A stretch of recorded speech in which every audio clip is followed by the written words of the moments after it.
जय हिंद दोस्तों, आप सभी का स्वागत है आपके अपने यूट्यूब चैनल प्रियंका जी के जीएस क्लासेस पे। तो दोस्तों आज से जो है रेगुलर वीडियो आएगी। बिहार पुलिस भर्ती जो परीक्षा है जो जुलाई में होने वाला है, उसका जो है मैं प्रीवियस क्वेश्चन लेकर आई हूँ। आप सभी को पता है कि टोटल 100 क्वेश्चन होता है, तो आज मैं सिर्फ 50 क्वेश्चन कराने वाली हूँ। अगर आप सबका प्यार बना रहेगा तो डेली में जो है 100 क्वेश्चन का प्रैक्टिस सेट करवाने वाली हूँ। और आज जो है ये क्वेश्चन मैं ज्ञान बिंदु जीएस एकेडमी के जो है वो गाइड से कराने वाली हूँ। तो ये क्वेश्चन जीके जीएस से ही रिलेटेड रहेगा, तो सभी स्टूडेंट देख सकते हैं जिनके एग्जाम में जीके जीएस पूछा जाता है, चाहे वो बिहार बीएड एंट्रेंस एग्जाम की तैयारी कर रहे हो या बिहार डीएलएड एंट्रेंस एग्जाम की तैयारी या बिहार एसएससी। जिनके भी एग्जाम में जीके जीएस आता है तो वो देख सकते हैं स्पेशली। तो वैसे ये बिहार पुलिस के लिए, बिहार पुलिस का प्रीवियस क्वेश्चन है। तो चलिए वीडियो को स्टार्ट करते हैं। ओके, आप लोग ज़रूर सपोर्ट कीजिएगा दोस्तों, डेली हम इसी तरह का वीडियो लेकर आएंगे। तो हमारा देखते हैं पहला क्वेश्चन क्या है। थोड़ा सा मैं इसमें से ब्रश मंगा लेती हूँ। ब्रश आ गया हमारा।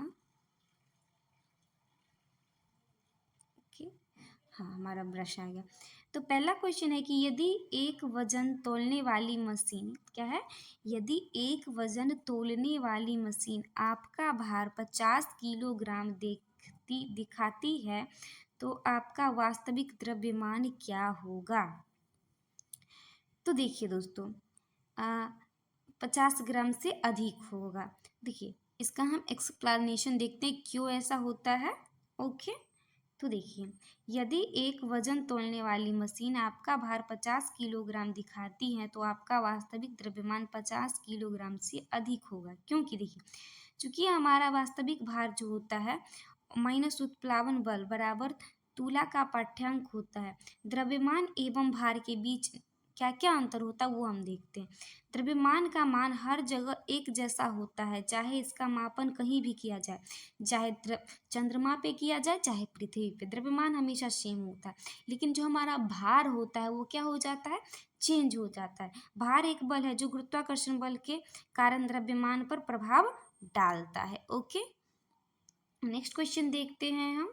हमारा अगला क्वेश्चन है कि एक स्थिर इलेक्ट्रॉन पर एक प्रबल चुंबकीय क्षेत्र आरोपित किया जाता है तब, क्या है, एक स्थिर इलेक्ट्रॉन पर एक प्रबल चुंबकीय क्षेत्र आरोपित किया जाता है तब क्या होता है। चलिए ऑप्शन देखते हैं। 4 ऑप्शन हमारे पास दिया गया है।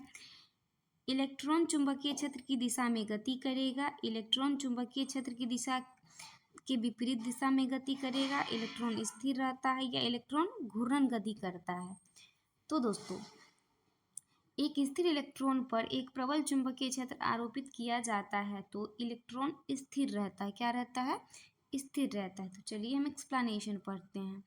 एक स्थिर इलेक्ट्रॉन पर एक प्रबल चुंबकीय क्षेत्र आरोपित किया जाता है तब इलेक्ट्रॉन स्थिर रहता है। जब एक स्थिर इलेक्ट्रॉन पर एक प्रबल चुंबकीय क्षेत्र आरोपित किया जाता है तब चुंबकीय क्षेत्र इलेक्ट्रॉन पर कोई प्रभाव नहीं डालता है, क्योंकि चुंबकीय बल केवल गतिशील आवेशों पर कार्य करता है। चूंकि इलेक्ट्रॉन स्थिर है अतः इस पर चुंबकीय बल कार्य नहीं करता है। यदि इलेक्ट्रॉन गति कर रहा होता तो चुंबकीय बल उसकी दिशा को बदल सकता है। नेक्स्ट क्वेश्चन है हमारा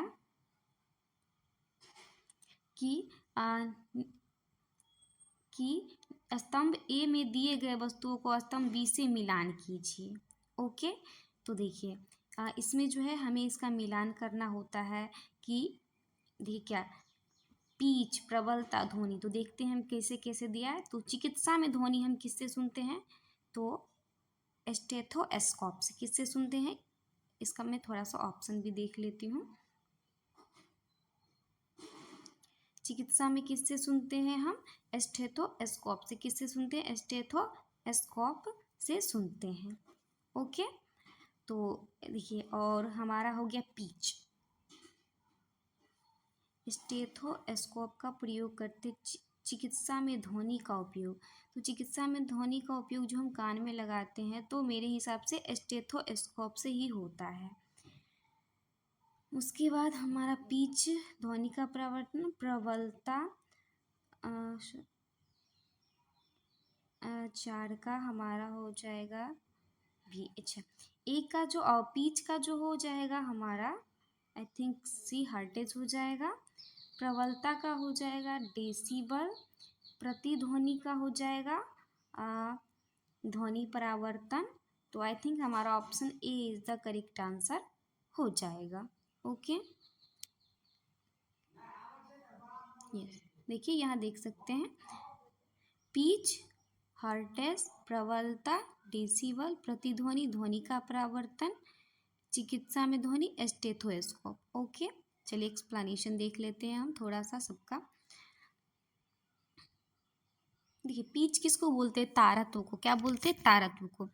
पिच, ध्वनि का पिच उसकी आवृत्ति पर निर्भर करता है। जैसे जैसे ध्वनि स्रोत की आवृत्ति बढ़ती जाती है वैसे वैसे उत्पन्न ध्वनि का तारत्व बढ़ता है। तो सीधा है, ध्वनि क्या है, आवृत्ति बढ़ेगी तो तारत्व भी बढ़ेगा। आवृत्ति का ऐसा मात्रा क्या होता है? हर्टेज। नेक्स्ट है प्रबलता, लाउडनेस। प्रबलता ध्वनि का वह गुण है जिसके आधार पर कोई ध्वनि कान को धीमा या तेज सुनाई पड़ती है। ध्वनि की प्रबलता डेसिबल में मापी जाती है। ओके, उसके बाद है प्रतिध्वनि, इको। प्रतिध्वनि ध्वनि के परावर्तन के कारण मूल ध्वनि के कुछ क्षणों के बाद सुनाई देने वाली उसकी प्रतिलिपि को प्रतिध्वनि कहते हैं। हमारे मस्तिष्क में ध्वनि की संवेदना लगभग 0.1 सेकेंड तक बनी रहती है। अतः स्पष्ट प्रतिध्वनि सुनने के लिए मूल ध्वनि तथा परावर्तित ध्वनि के बीच कम से कम 1/10 या 0.1 सेकेंड का समय अंतराल होना चाहिए। स्टेथोस्कोप क्या, ये देखते हैं। स्टेथोस्कोप यह एक चिकित्सा यंत्र है जिसका उपयोग डॉक्टरों द्वारा शरीर के अंदर मुख्यतः हृदय तथा फेफड़ों में उत्पन्न होने वाली ध्वनि को सुनने के काम में लिया जाता है। स्टेथोस्कोप में रोगी के हृदय की धड़कन की ध्वनि बार बार परावर्तन के कारण डॉक्टर के कानों तक पहुंचती है। नेक्स्ट क्वेश्चन है हमारा 4 नंबर क्वेश्चन है कि भगवान बुद्ध की लेटी हुई सबसे बड़ी प्रतिमा बिहार में किस स्थान पर बनाई जा रही है? ऑप्शन ए है पटना, बी नालंदा, सी बोधगया, डी दरभंगा। तो कहाँ बनाया जा रहा है भगवान बुद्ध का? तो बोधगया में। कहाँ बनाया जा रहा है? बोधगया में। भगवान बुद्ध की लेटी हुई सबसे बड़ी प्रतिमा बिहार के बोधगया में बनाई जा रही है। शयन मुद्रा की प्रतिमा बुद्धा इंटरनेशनल वेलफेयर मिशन द्वारा वियतनाम के दानदाताओं के सहयोग से बनाया जा रहा है। यह प्रतिमा 100 फीट लंबी है।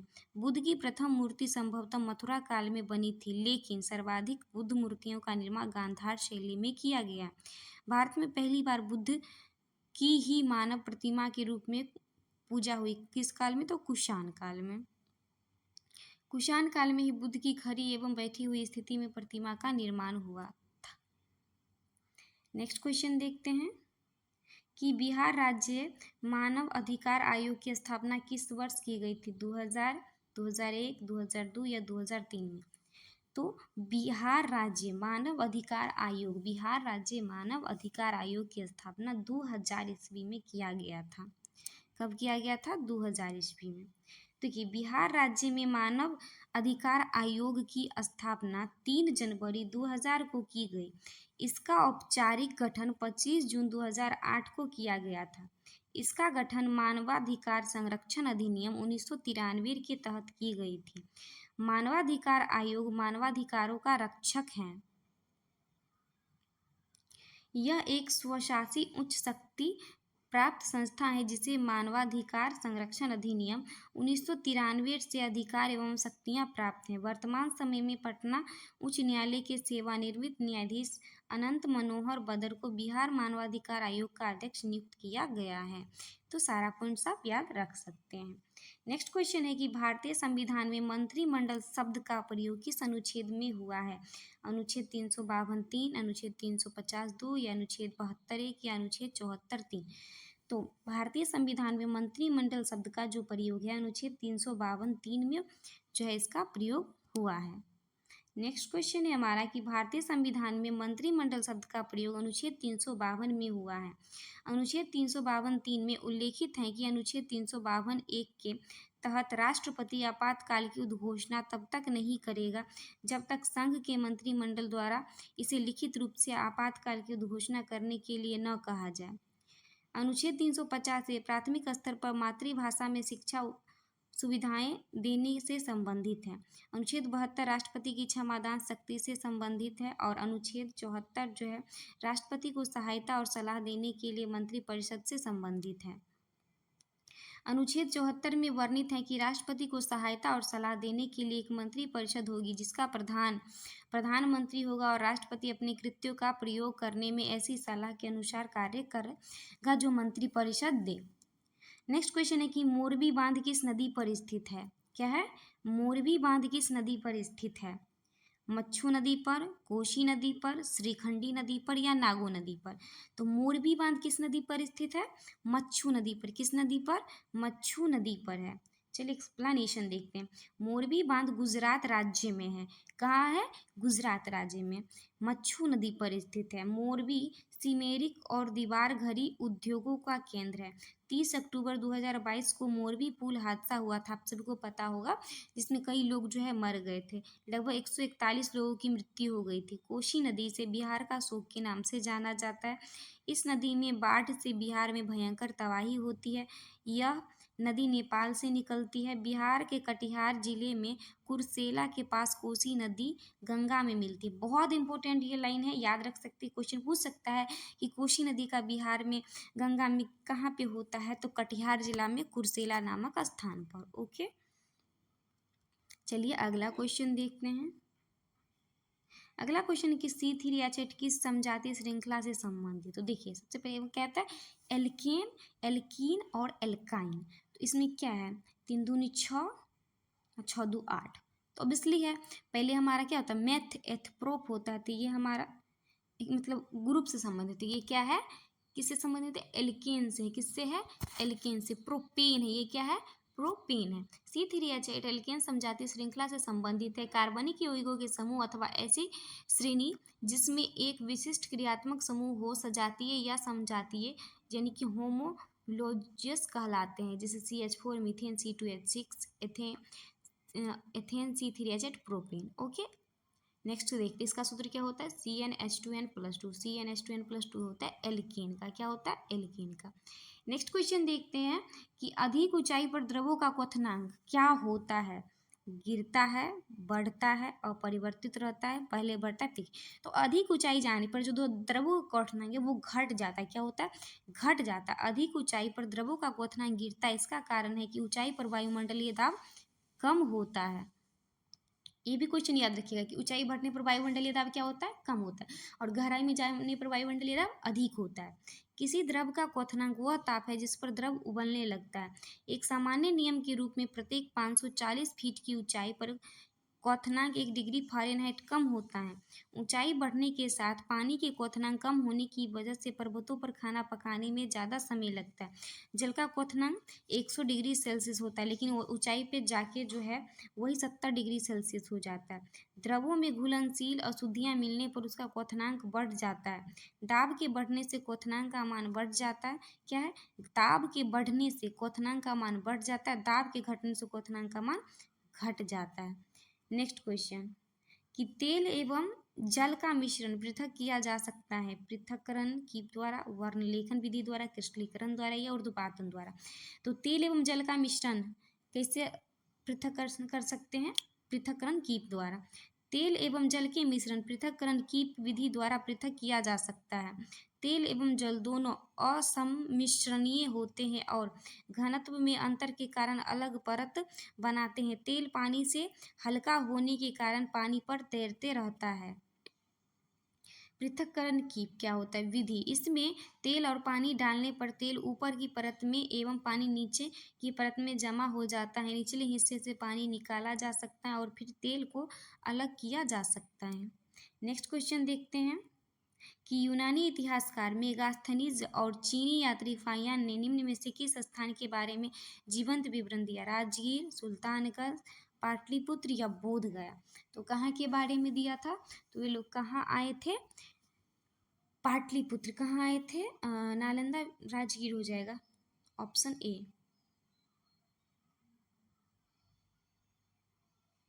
पाटलिपुत्र होगा। अच्छा, नालंदा विश्वविद्यालय हमारा पाटलिपुत्र हो जाएगा ऑप्शन सी।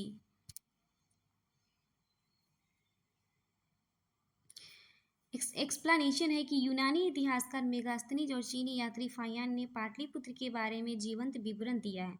मेगास्थनीज यूनानी शासक सेल्यूकस निकेटर का दूत था जो 315 ईसा पूर्व में चंद्रगुप्त मौर्य के दरबार में पाटलिपुत्र आया। इसने तत्कालीन मौर्य साम्राज्य तथा पाटलिपुत्र नगर का वर्णन अपनी पुस्तक इंडिका में किया तथा पाटलिपुत्र को पोलीब्रोथा कहा। मेगास्थनीज के अनुसार पाटलिपुत्र नगर का सबसे बड़ा नगर था जो 9.5 मीटर लंबा। ये सब हमें देखने की ज़रूरत नहीं होती, ये इंपॉर्टेंट पॉइंट से है। फाहियान एक चीनी यात्री था जो चंद्रगुप्त द्वितीय के शासनकाल में आया था। बौद्ध धर्म ग्रंथों की खोज में भारत आया था। इसने वैशाली तथा पाटलिपुत्र की यात्रा की। इसका यात्रा वृत्तांत फोक क्यों की है? इसने पाटलिपुत्र के राजप्रसाद की भव्यता व सुंदरता को देखकर बताया कि यह मानव के द्वारा नहीं बल्कि देवताओं के द्वारा निर्मित हैं। इसने विनिमय व्यवस्था में कौड़ियों के प्रचलन का उल्लेख किया।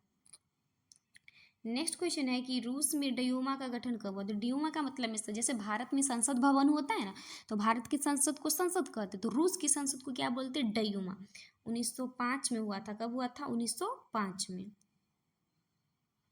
रूस में ड्यूमा का गठन 1905 में प्रथम रूसी क्रांति के फलस्वरूप हुआ।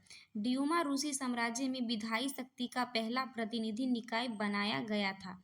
यह निचले सदन का गठन करता है। ड्यूमा की स्थापना जार निकोलस द्वितीय के द्वारा 30 अक्टूबर 1905 में किया गया था। ड्यूमा के मुख्य कार्य शक्ति: संघीय संवैधानिक और संघीय कानूनों को अपनाना, रूसी सरकार की गतिविधियों पर नियंत्रण, केंद्रीय बैंक, लेखा चैम्बर और मानवाधिकारों पर उच्चायुक्त के प्रमुखों की नियुक्ति या बर्खास्ती, माफी की घोषणा और अंतर्राष्ट्रीय संसदीय सहयोग से जो जो अपना लोग का भारत में संसद में काम होता है ना, वही सब होता है। वर्ष 1917 में ड्यूमा को बर्खास्त कर दिया गया। प्रथम विश्व युद्ध के साथ साथ वर्ष 1917 में रूसी क्रांति भी शुरू हो गई थी। जार द्वारा ड्यूमा के प्रमुख दलों को से सलाह लेने से इनकार के कारण उसने रूसी जनता का समर्थन खो दिया, इसलिए ड्यूमा को बर्खास्त कर दिया गया। नेक्स्ट क्वेश्चन है हमारा कि बिहार में कुंवर सिंह ने अंग्रेजों से कब युद्ध किया जिसमें वो असफल रहे? 26 अप्रैल 1857, 26 अप्रैल 1858, 2 अगस्त 1857 या 26 जून 18। तो इसका हमारा हो जाएगा 26 अप्रैल 1857।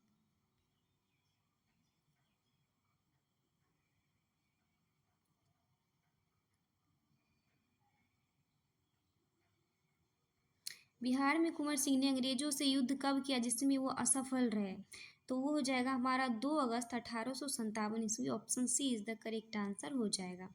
तो आपको पता है 1857 की क्रांति हुई थी, तो बिहार से जो है इस क्रांति का नेतृत्व बाबू कुंवर सिंह ने किया था। तो 2 अगस्त 1857 बिहार में कुंवर सिंह ने अंग्रेजों से युद्ध किया जिसमें वो असफल रहे। 1857 की क्रांति के दौरान आरा पर कुंवर सिंह का अधिकार हो गया था। आरा पर अधिकार के लिए अंग्रेजों का पहला प्रयास विफल रहा।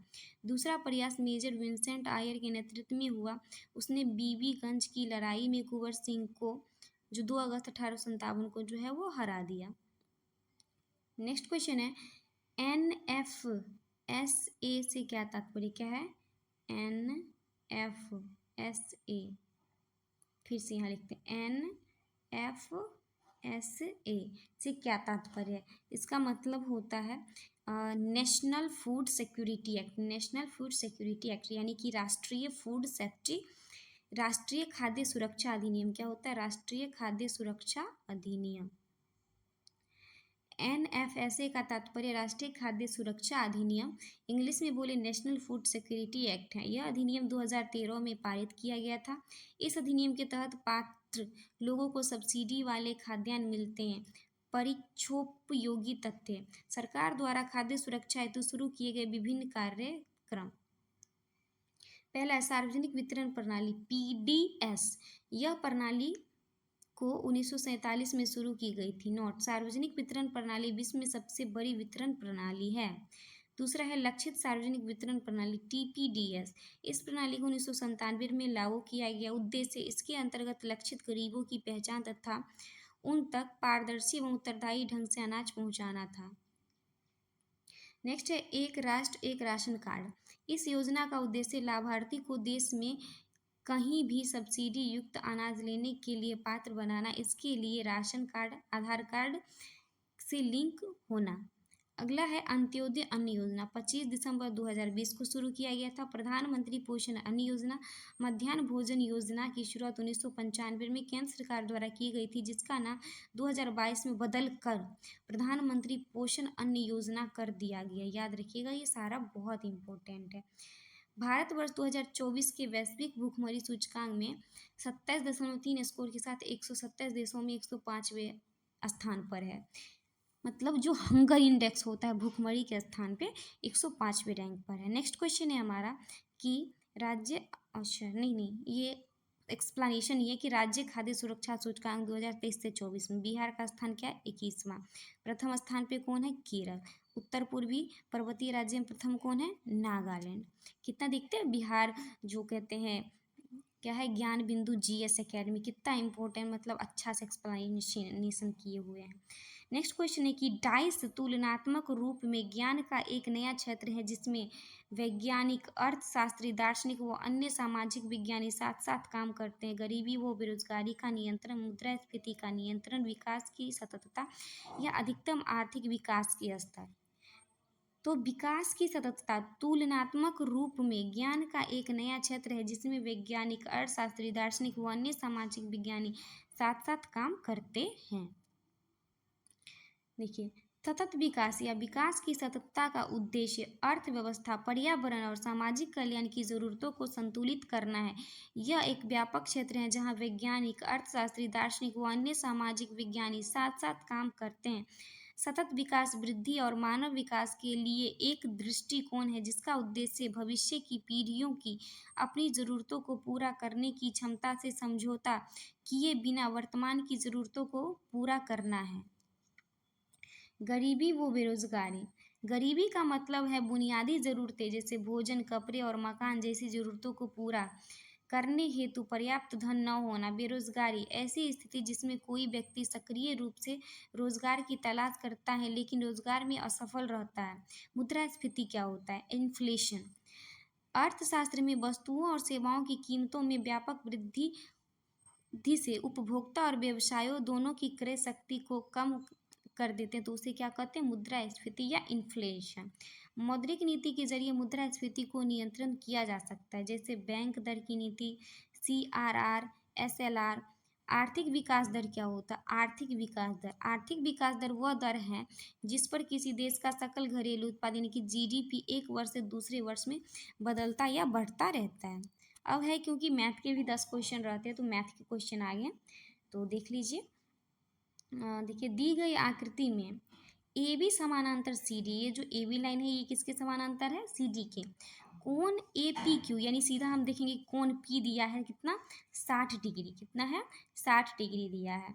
ओके, कोण जो है देखिए ये है ना APQ, ये वाला दिया है, ये वाला 60 डिग्री। उसके बाद जो कोण BPR जो दिया है ये 30 डिग्री दिया है। तो पूछ रहा है कि जो हमारा X है, Y है, Z और F क्या होगा। तो चलिए देखते हैं क्या होगा। ओके, तो देखिए यहाँ पे क्या है हमारा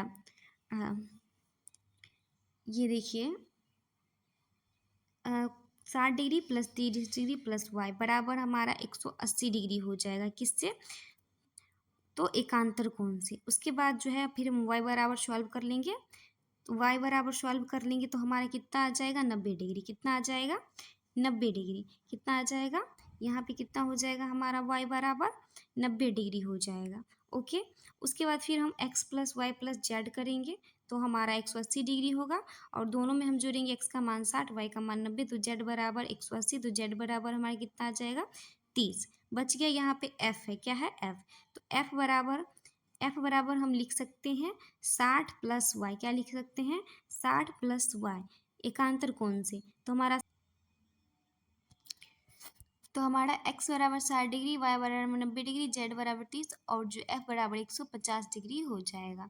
नेक्स्ट क्वेश्चन है हमारा कि यदि 15 किताबों का क्रय मूल्य 20 किताबों के विक्रय मूल्य के बराबर है तो प्रतिशत हानि क्या होगी।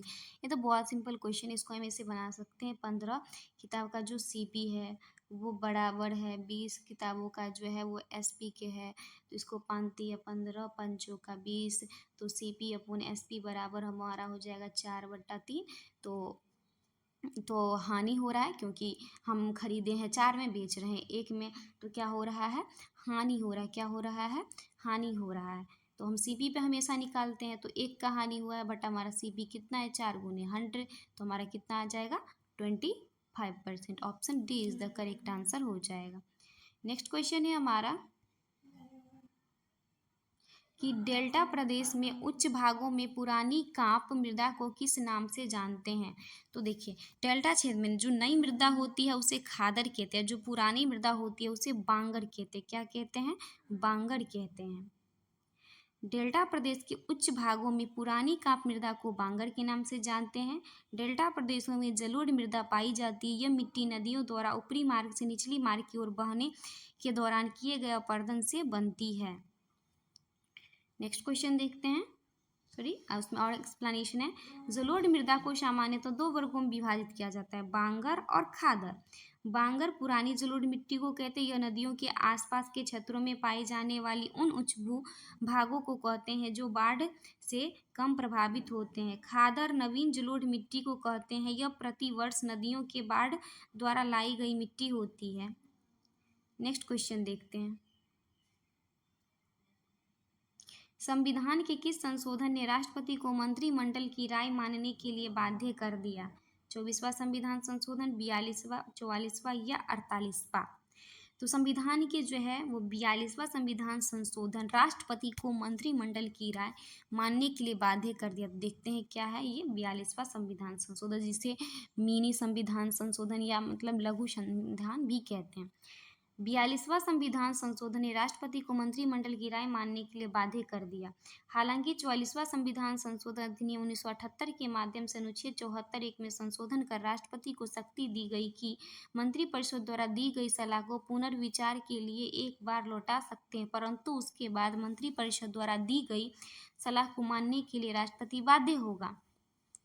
संविधान के अनुच्छेद 111 के अंतर्गत विधेयक के संदर्भ में राष्ट्रपति के पास 3 विकल्प होते हैं, अपनी सहमति देना, अपनी सहमति को सुरक्षित रख ले, तीसरा विधेयक को पुनर्विचार के लिए संसद को वापस लौटा दे। ऐसी स्थिति में यदि संसद विधेयक में संशोधन करके अथवा बिना संशोधन किए विधेयक राष्ट्रपति के पास भेजती है तो राष्ट्रपति को उस पर अपनी सहमति देनी पड़ती है, यानी बाध्य होते हैं। नेक्स्ट क्वेश्चन है कि भारतीय संविधान की 8वीं अनुसूची में कितनी भाषाएं हैं। सभी को पता होगा कितनी भाषाएं हैं, 22 भाषाएं हैं। देखिए, भारतीय संविधान की 8वीं अनुसूची में 22 भाषाएं हैं। मूल रूप से 8वीं अनुसूची में 14 भाषाएं थी, जिसमें जो है 21वां संविधान संशोधन 1967 के तहत सिंधी को 8वीं अनुसूची में जोड़ा गया। 71वां संविधान संशोधन 1992 के तहत कोंकणी, मणिपुरी और नेपाली को 8वीं अनुसूची में जोड़ा गया। 92वां संविधान संशोधन 2003 के तहत मैथिली, संथाली, बोडो, डोंगरी को 8वीं अनुसूची में जोड़ा गया। तो ये 3 लाइन जितना है बहुत इंपॉर्टेंट है, आपके एग्जाम में बहुत बार आता है, तो इसको आप अच्छे से देख लीजिए। नेक्स्ट क्वेश्चन है कि अप्रैल 2024 में वाराणसी उत्तर प्रदेश की कौन सी मिठाई को जीआई टैग मिला था। तिरंगा बर्फी, कलाकंद, गुलाब जामुन या रसगुल्ला। तो ये करेंट अफेयर्स से क्वेश्चन है, तो इसका आंसर तो हो जाएगा तिरंगा बर्फी। तो ये करेंट अफेयर्स का है। नेक्स्ट क्वेश्चन है कि निम्न में से किन 2 देशों के मध्य संयुक्त सैन्य अभ्यास शक्ति 7 2024 का आयोजन उमरोई मेघालय में किया गया। भारत फ्रांस, भारत नेपाल, भारत फ्रांस या भारत जापान, भारत रूस है। तो भारत और फ्रांस के बीच में जो है वो शक्ति 7 2024 सैन्य अभ्यास का आयोजन फ्रांस के सेनाओं के बीच मेघालय के उमरोई में किया गया था, जो 7वां संस्करण था। नेक्स्ट देखते हैं, चलिए इसको थोड़ा एक्सप्लेनेशन पढ़ लेते हैं। ये हमारा स्टैटिक्स है। भारत और फ्रांस के बीच 3 तरह के सैन्य अभ्यास होते हैं, शक्ति, वरुण और गरुड़। यह भारत और फ्रांस के बीच होने वाला संयुक्त सैन्य अभ्यास है। यह भारत फ्रांस के बीच होने वाला नौसैनिक अभ्यास है। यह वर्ष 1993 से आयोजित हो रहा है। यह और गरुड़ जो है यह भारत और फ्रांस की वायु सेनाओं के बीच होने वाला संयुक्त अभ्यास है। नेक्स्ट क्वेश्चन है कि बिहार के संदर्भ में मिशन दक्ष निम्नलिखित में से किस क्षेत्र से संबंधित है। तो मिशन दक्ष जो है वो शिक्षा से संबंधित है, जो पिछले सालों में जो है वो बच्चों के स्कूलों में जो है जैसे कम है, मतलब अलग से टाइम देना, जो बच्चों कमज़ोर है पढ़ने में उनके लिए चलाया गया था। ओके, इंग्लिश में फिर क्वेश्चन दिया गया है। Read the sentence carefully and select the from the opposite given below what type of part of speech the underline word belongs to. इसमें आई हर्ट माई सेल्फ, तो माई सेल्फ क्या है? Emphatic pronoun है, distributive pronoun है, reflexive pronoun है, या antibiotic pronoun है? तो माई सेल्फ स्वयं के लिए, तो निजवाचक सर्वनाम होता है, लेकिन इंग्लिश में इसको क्या बोलते हैं? Reflexive pronoun. क्या हो जाएगा? Reflexive pronoun. तो हमारा अगला क्वेश्चन है कि हम्मुराबी की विधि संहिता किस सभ्यता की देन है? मिस्र, रोमन, बेबीलोनिया या यूनानी? तो हम्मुराबी विधि की संहिता जो है वो बेबीलोनिया सभ्यता की देन है। एक्सप्लेनेशन देखते हैं। हम्मुराबी की विधि संहिता बेबीलोनिया सभ्यता की देन है। हम्मुराबी संहिता 282 कानूनों का एक समूह था जिसे बेबीलोन के राजा हम्मुराबी ने पत्थर पर खुदवाया था। हम्मुराबी की संहिता प्रतिशोधात्मक न्याय के कानून का उदाहरण है जिसे लेक्स टेलियोनिस के नाम से जाना जाता है। इसे आंख के बदले आंख और दांत के बदले दांत की अवधारणा द्वारा परिभाषित किया गया है। इस संहिता ने वाणिज्य, विवाह और ताला, गुलामी, कर्ज और विभिन्न अपराधों की सजा के बारे में कानून स्थापित किए हैं। यह संहिता 1750 ईसा पूर्व हम्मुराबी के शासनकाल के दौरान लिखी गई थी। तो दोस्तों मैं टाइम देख लेती हूँ, आधा घंटा हो गया तो बहुत ज़्यादा हो गया, क्योंकि हमने एक्सप्लेनेशन किया। सिर्फ क्वेश्चन करते तो हम 100 क्वेश्चन ही कर लेते, लेकिन एक्सप्लेनेशन जो है वो सारी बहुत इंपॉर्टेंट है। तो आप अच्छे से पढ़ लीजिएगा, नहीं हो तो वीडियो मेरे साथ नहीं तो वीडियो रोक कर भी एक्सप्लेनेशन लेकिन ज़रूर पढ़ लीजिएगा। आई होप आपको वीडियो बहुत पसंद आएगा, तो प्लीज़ डेली भी इसी तरह का वीडियो लाएंगे। प्लीज़ आप लोग सपोर्ट कीजिएगा। पसंद आए तो वीडियो को लाइक, चैनल को सब्सक्राइब जरूर कीजिएगा। Thanks for watching the video.